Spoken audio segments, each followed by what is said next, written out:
This is something that your textbook does not do, which is drop into a very important climactic moment in the life of the father of the faithful, the founder of the Hebrew people. It is a particular important moment in the story of Abraham, and it is focus on Genesis part 2.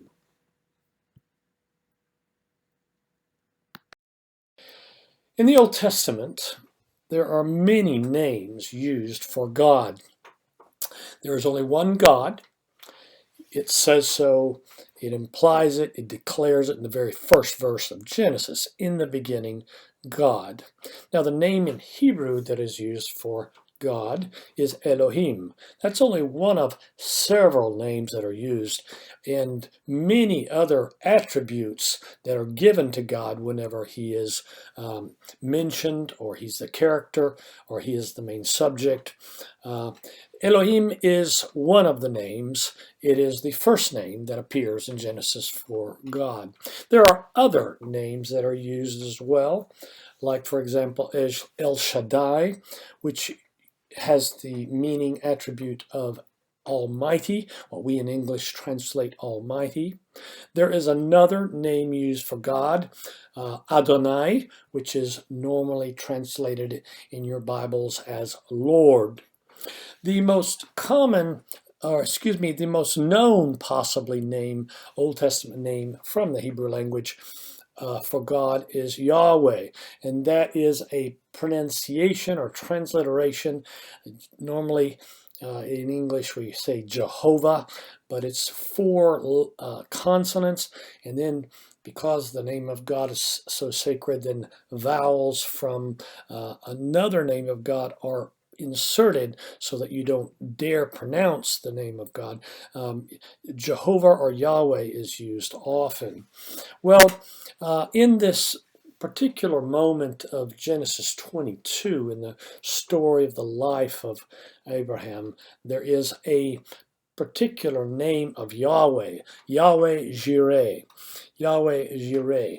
God or the Lord will provide is what that means when those two are combined. There are many other times in the Old Testament when other attributes, characteristics, features of God are attached to Yahweh.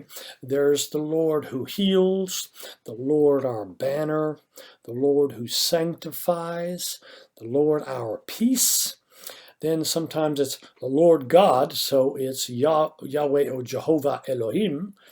And then the Lord our righteousness, the Lord our shelter, the Lord of hosts, and that list goes on and on and on. I say all of that to say that there is one particular attribute of the God of Genesis that is mentioned in particular in the story of Abraham and the sacrifice of his son Isaac. But let us come first to our day. Let me take you to Jerusalem today to, in one particular specific location, to then back up to what probably happened there 4,000 years ago that relates to the life of Abraham. Here we are in modern day Jerusalem, a dramatic and a tragic city. Tragic in the sense that a lot of blood and destruction has been witnessed and seen and been spilt in the rocks of this modern day capital of the nation of Israel. You're looking in particular on the Temple Mount, or what remains of it today. You're looking at the Muslim Dome of the Rock. Jerusalem is today truly the epicenter of three monotheistic faiths, the three big monotheistic faiths, the faiths that believe in one God. The youngest being Islam, of course, from the 7th century AD, then Christianity from 7 centuries before, and then, of course, from nearly 2,000 years before Christianity, there is the presence possibly of Abraham, and therefore the Jews, the Hebrew people, as Abraham as the father of the Hebrew people. So Jerusalem is a conglomeration of all three stories and histories of all three. You're looking at the Dome of the Rock that stands out with this beautiful gold dome. The Dome of the Rock is a Muslim mosque. It is one of two mosques that sit today on the Temple Mount. They have been there for 13th centuries, the Dome of the Rock, built when Muslim jihadis conquered Jerusalem back in the 7th century AD. And it is on top of the Temple Mount today that the Muslims claim their rights to live out their faith in this third most sacred mosque in all of Islam. 1 and 2 are the birthplace and death place of Muhammad, Mecca and Medina, but Jerusalem is number 3. And this one goes way back to the beginning of Islam after Muhammad had died when Muslim fighters conquered it. This is another night view of the Dome of the Rock. Again, please see on top the presence of Islam. A mosque is a Muslim worship center, but down below that wall that you see there, you see a crowd of people that are not Muslim, because this is the segment of the wall that goes back to the time of Christ, and it is the only segment left in all the destruction brought on by the Romans, in particular in 70 AD, to the Temple Mount, the holy place of the children of Israel. The only place that goes back to 2,000 years ago is this western wall, or this segment of the western wall. So you see a crowd at nighttime of Orthodox Jews, descendants of Abraham, that are praying, facing these rocks that go back to at least 2,000 years ago, to the time of Herod the Great, the time when Christ and Paul and others were living. Here is another view, night view of the Western Wall, or the Weeping Wall as it used to be called. It's now called the Western Wall, and where many of the Christian, but mainly Jewish Orthodox faith go. Now remember, just above that wall is where the mosque, the Dome of the Rock of the Muslims is. Here is another view as the sun goes down. As the sun comes up. Here it is, many faithful crowding in, men on the left side, women on the right side. So there's division of gender. This is a normal modern day event at the Western Wall. Now, what's so important about this geographical place? Why do people stare at a wall, pray against a wall, insert prayers in the cracks of this wall? Why is there so much controversy, animosity over the wall? The spot above the wall where you see out of those trees, that's actually part of the Temple Mount. Here again, another image during the daytime. Above the wall line is again Muslim territory, while below that is Orthodox Jewish and Christian, as well, as they are allowed to go there as well, but mostly important to Orthodox Jews, the only remnant of the Jerusalem temple. You see, modern day Jews do not have a temple, and have not had a temple for nearly 2,000 years. They are a templeless people. Descendants of Abraham, Jews, do not have a temple, and have not had it for nearly 2 millennia, since it was destroyed by the Romans in 70 AD. And so this piece of the wall is the only thing left from the second temple, and I'll describe later on why this is important to the story narrated in Genesis 22 that relates to Abraham, the father of the Hebrew people. Here is another image that are of the crowds that assemble at this small segment of a wall in Jerusalem.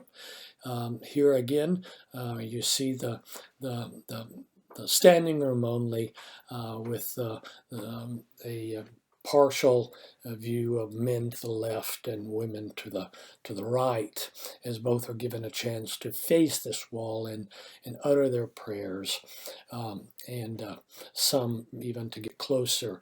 This is a view of the faithful with head coverings as they face these holy rocks, a holy piece of geography, so to speak. And again, I will make reference to why this is the case. On early morning, before the crowds come, you may find sometimes a review with the few that begin to assemble. Again, by those arches, if there's rain or strong sunshine, men can go under those arches and still be in touch with or facing parts of the walls that go back to 2,000 years ago. Here is a view of the divider between women and men, and you can see those large stones, 7 rows of which goes back to the 2,000 years ago. That only the top part were added on in the 19th century to prevent things from being thrown over by Muslims on top of Jews below. This is a very sensitive place in religious history and religious geography, so to speak, and it is very dramatic every day of the year, and more so sometimes when there are some political differences or demonstrations that are going on. It is a place where the Israeli Defense Force today is taken, volunteers in particular, to swear in. So again, it is associated with military rituals, and it again harks back to the story of Israel from long ago, harks back to over 2,000 years ago and beyond. Here you see the volunteers and new swearing in of soldiers for the Israeli Defense Force. When that's not happening, there are Orthodox scholars, students. You see in these particular type of dress that has come about in the last couple of centuries. That's not the way in which they dressed back in the time of Jesus or beyond that in Old Testament times, but they do have some characteristics, some prayer boxes and prayer shawls, so they have some things that still relate to the beginning of the story of Israel back to 4,000 years ago with Abraham and beyond in the narrative. Here are some modern day Jewish students that are wear particular garb and armbands and hit prayer boxes on their heads as they face the Western Wall. That is part of a structure that encloses 13 acres of a mountain, what used to be a mountain, as most believe. Here again is the attempt to stand as close as possible. Here is a unique place where Israeli soldiers say their prayers before they begin their service that day, and they stand with and behind Jewish scholars, rabbis that are in prayer, deep in prayer, as you see also here, as they recite and also rock their heads. This is again modern day viewing of the Jewish traditions that have developed. That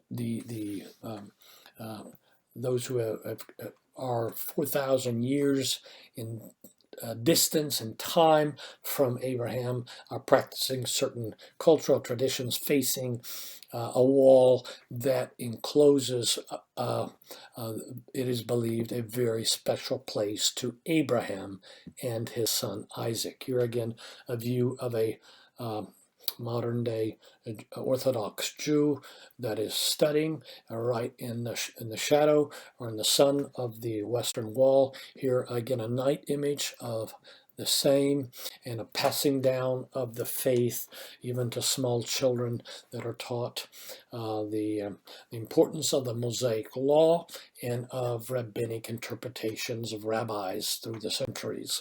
Here you see a crack in the Western Wall where all those prayers are crammed in as if it were a faster way to get to the divine, to God, to Yahweh. As if this gave a kind of like, in our modern terminology, a faster internet connection to the divine by putting a prayer in the crack. Underneath those walls that you're looking at, there are underground tunnels that can be viewed. And they are large supporting arches that you're looking at that are along the west side of the Temple Mount.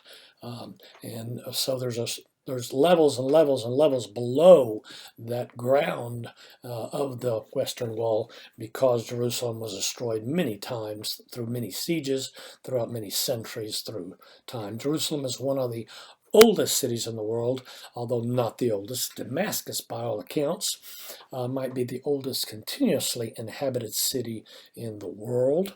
But Jerusalem, of course, is one of the most ancient, as it goes back at least 4,000 years ago. All of that to bring us to these images. In the history of Christian art, the story of a father that's going to kill his son has resonated amply.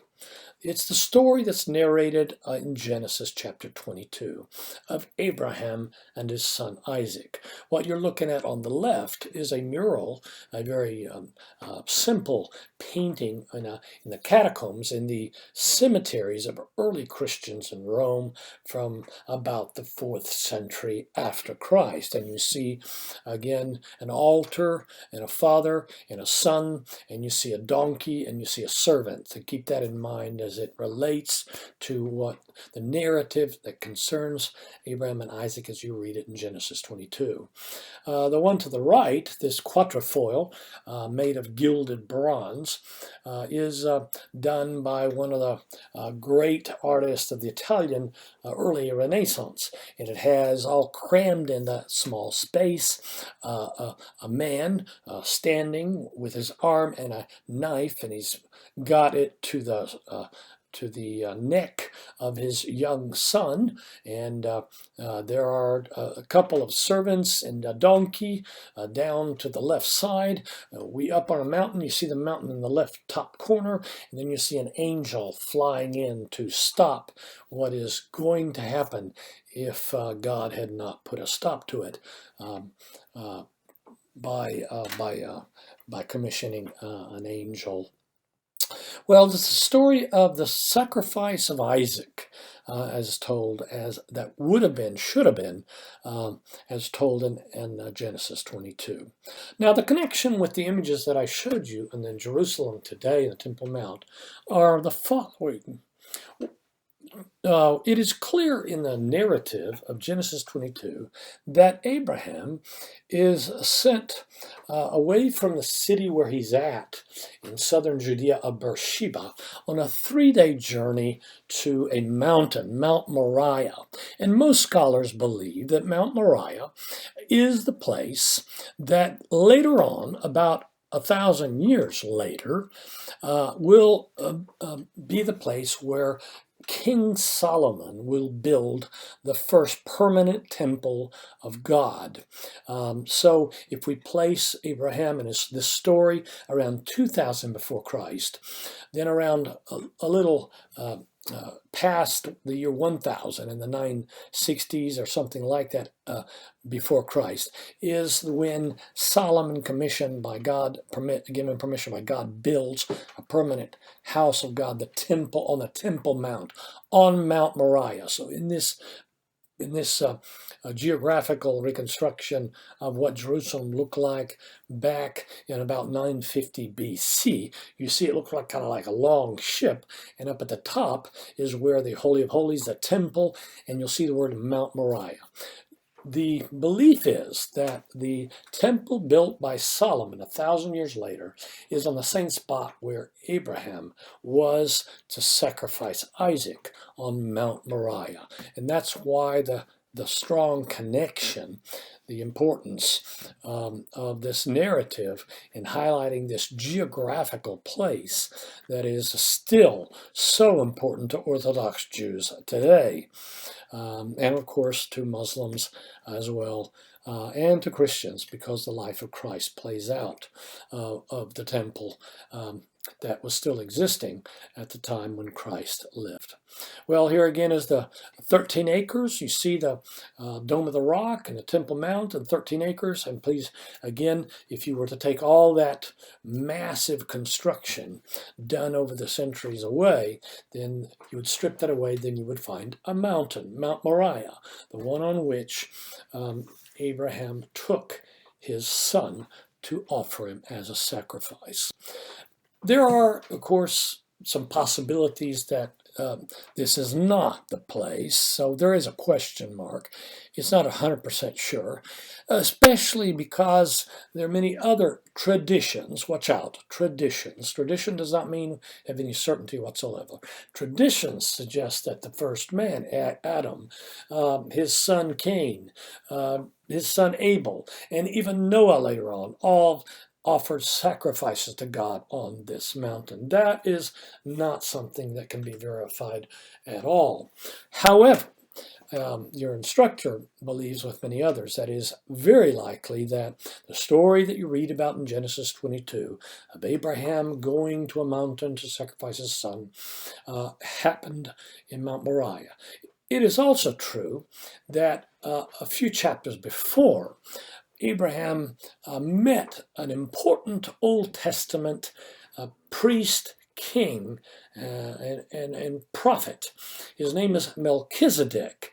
It's recorded in Genesis 14, verse 18. And in that particular instance, it says that Abraham met Melchizedek, who is called a king of Salem. And Salem is the probably earliest version of Jerusalem, Salem. So the earliest name for some kind of structures, buildings on that mountain. Melchizedek, king of Salem, brought out bread and wine. Now he was a priest of God Most High, says Genesis 14:18. So Melchizedek was king of this area, and Abraham met him there. That is most likely. So when you read, and you're about to, the story of Genesis 22, we will take into account the fact that when God sends Abraham to sacrifice his son, he sends him away from where he has his tents pitched in Beersheba and sent him away to the land of Moriah. This is the story of the Akedah, as it's called, or in our language, the story of the binding. Of course, the binding is the binding of Isaac. Isaac was bound on an altar by his father to be sacrificed. Again, a reminder to you that another Old Testament book, 2 Chronicles, will say that the temple built by Solomon 1,000 years later, the house of God, will be built on Mount Moriah as well, and there is the connection. We do have some questions, of course. 3 days, that's what we're told that it took Abraham to journey. Is Jerusalem, this Mount Moriah, 3 days away from Beersheba, where Abraham and Sarah were? And here's another question in the narrative. Keep in mind, why did Abraham bring wood with him for 3 days? Was there not any wood on Mount Moriah, when he got there? Why did they need wood? We may not be able to answer all these questions, but they're interesting ones. Here is a quick map before we start reading segments of the text itself. Here is a map of lower part of Israel and Palestine, and what you see down there just above the word Negev, the desert of Negev, is where Abraham was, Beersheba. And then the arrow takes you up where Mount Moriah or Jerusalem is, which is about 40 miles. 3 days. Divide 40 miles by 3 days. That gives you about 13 to 14 miles per day, with donkeys and servants carrying stuff. Just a technical aspect of the story itself as it's narrated. So let's read Genesis 22 together. Genesis 22 begins this way. After these things, God tested Abraham and said to him, Abraham. And he said, Here I am.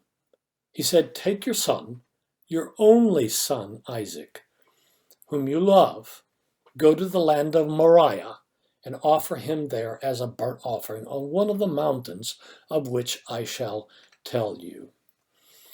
So here is, I've highlighted some words, the testing here. A literal translation means really tried. One of the questions that many have, why does Abraham warrant this trial? Is there something lacking? Does God need to find out something about Abraham? Or is it Abraham that needs to find out something about himself? Notice the interaction. God calls his name and Abraham says, Present, here I am. And then that dramatic request, human sacrifice. This seems preposterous. It seems inconceivable. Of course, pagan, man-made gods have a tragic and long history of demanding human sacrifice. But this is the only place in the Old Testament where God seems to demand human sacrifice. Keep in mind that how it ends, because that's actually not true. But the point is, are you going to question, second guess God? What is Abraham going to do? Notice, please, that it highlights it's his only son, and Abraham loves him dearly. Those two things are very important. And go to a specific location. Why couldn't Abraham just exit his tent and do it right there? Why does there have to be a 3-day journey? Why is the wife Sarah not even up? I say that because the text will say they got up early in the morning. Is that because they have to leave in a hurry under still with little light or the darkness before they are seen? I'm not sure that I know the answer to that question, but keep those questions in mind. Abraham rose early in the morning, saddled his donkey, and took 2 of his young men with him and his son Isaac. He cut the wood for the burnt offering, and arose and went to the place of which God had told him. On the 3rd day, Abraham lifted up his eyes and saw the place from afar. So it took 3 days, left early in the morning. He took, again, that emphasis on his son Isaac. He had to load up wood and went to the place where God told him. One of the things that at least I believe you can't interject in between the lines is here.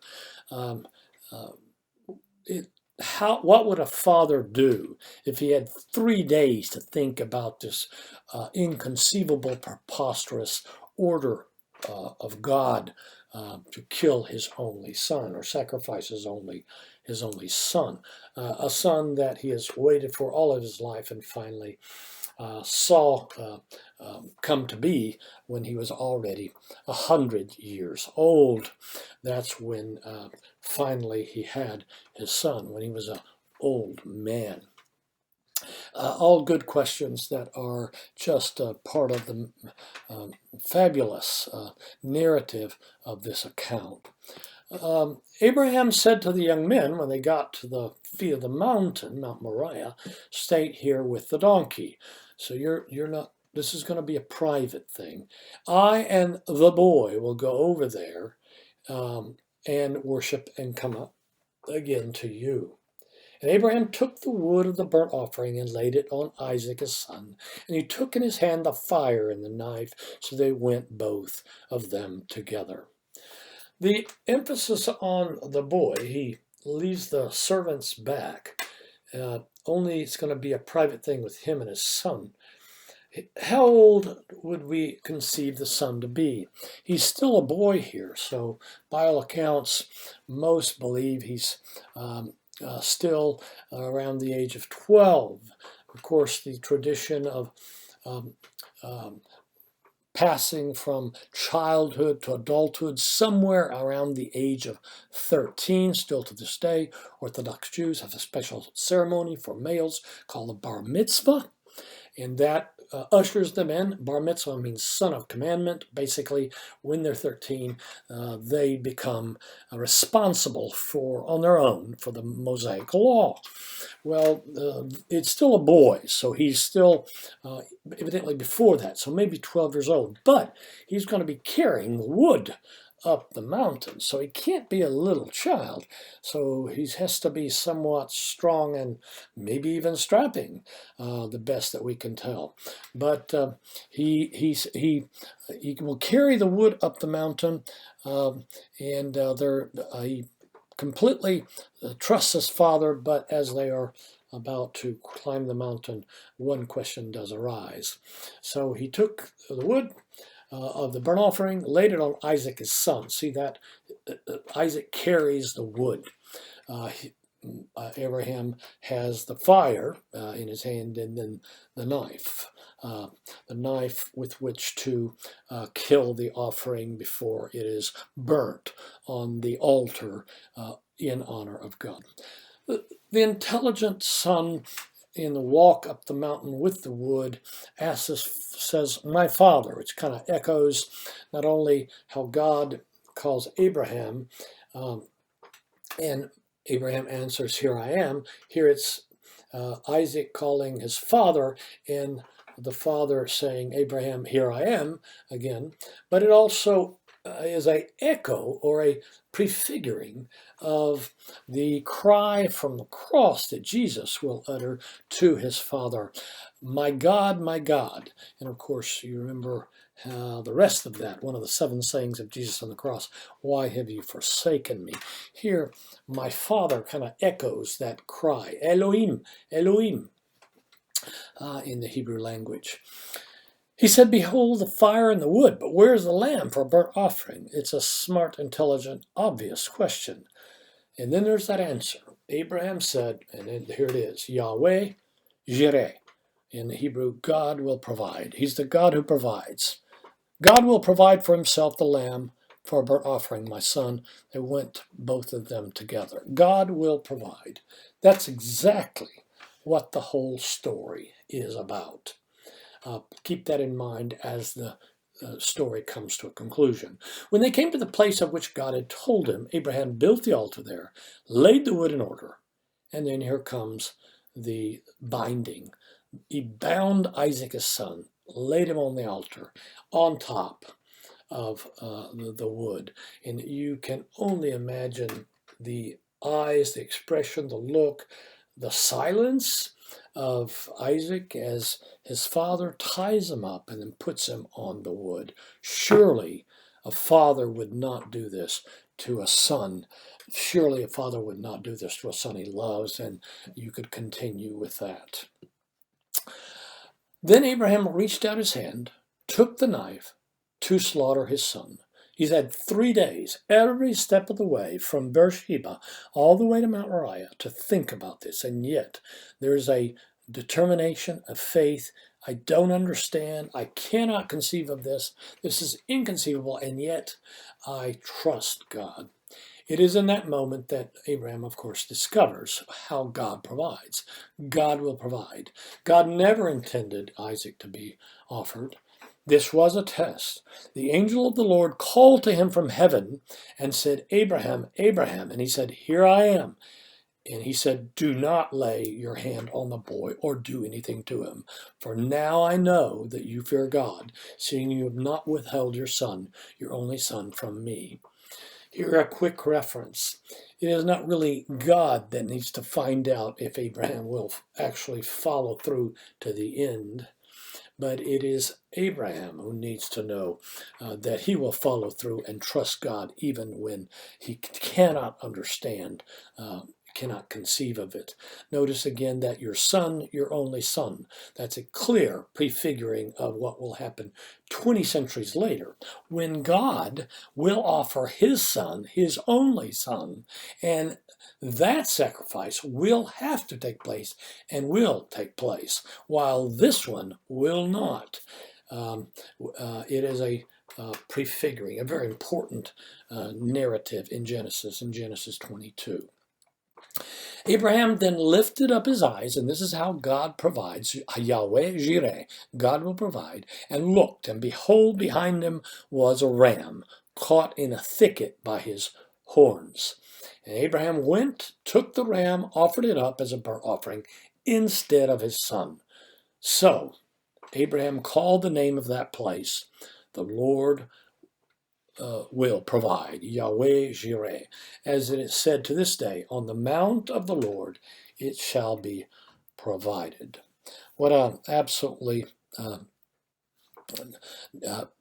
deep, thought-provoking, intense moment in the narrative of Genesis, in the life of Abraham. The faith of Abraham in God is seen here, in that he from a rational and human, emotional perspective, cannot conceive of this and has 3 days to think about it. But from a faith point of view, he does not question the wisdom, the righteousness, the holiness, and the design and plan of God. The ram in the thicket was always there.